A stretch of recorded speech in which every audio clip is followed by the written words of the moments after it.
Former French president to serve 5-year jail term after being found guilty of criminal conspiracy. Sarkozy applauded as he heads to prison. Follow this channel, ECOchnneltv, for more updates on international news.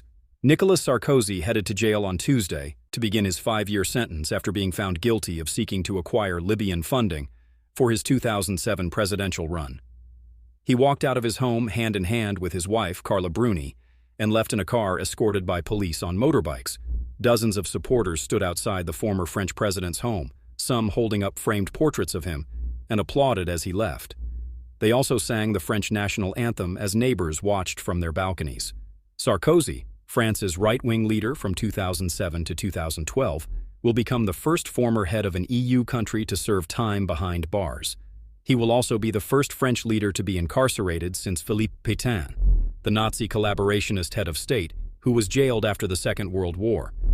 Sarkozy was handed a 5-year jail term in September for criminal conspiracy over a plan for Muammar Gaddafi, the late Libyan dictator, to fund his electoral campaign. Sarkozy told the press after his September 25 verdict, "If they absolutely want me to sleep in prison, I will sleep in prison, but with my head held high." He has told Le Figaro newspaper that he will be taking a biography of Jesus and a copy of The Count of Monte Cristo, a novel in which an innocent man is sentenced to jail but escapes to take revenge. Sarkozy will probably be held in a 9-square-meter, 95-square-foot cell in the prison's solitary confinement wing, prison staff told AFP. This would avoid contact with other prisoners or them taking pictures of him with one of the many mobile phones that are smuggled inside, according to staff. In solitary confinement, prisoners are allowed out of their cells for 1 walk a day, alone, in a small yard.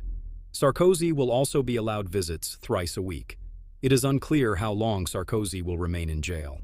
Presiding Judge Natalie Gavarino said during sentencing that the offenses were of exceptional gravity and therefore ordered Sarkozy to be jailed even if he filed an appeal. But Sarkozy's lawyers are expected to request his release as soon as he sets foot inside the jail, and the appeals court has 2 months to examine it. Sarkozy has faced a flurry of legal woes since losing re-election in 2012. He has been convicted in 2 separate trials. In one, he served a graft sentence with an electronic ankle tag, which was removed after several months in May. In the so-called Libyan case, prosecutors said his aides, acting in Sarkozy's name, struck a deal with Gaddafi in 2005 to fund his victorious presidential election bid 2 years later. Investigators believe that, in return, Gaddafi was promised help to restore his international image after Tripoli was blamed for the 1988 bombing of a passenger jet over Lockerbie, Scotland,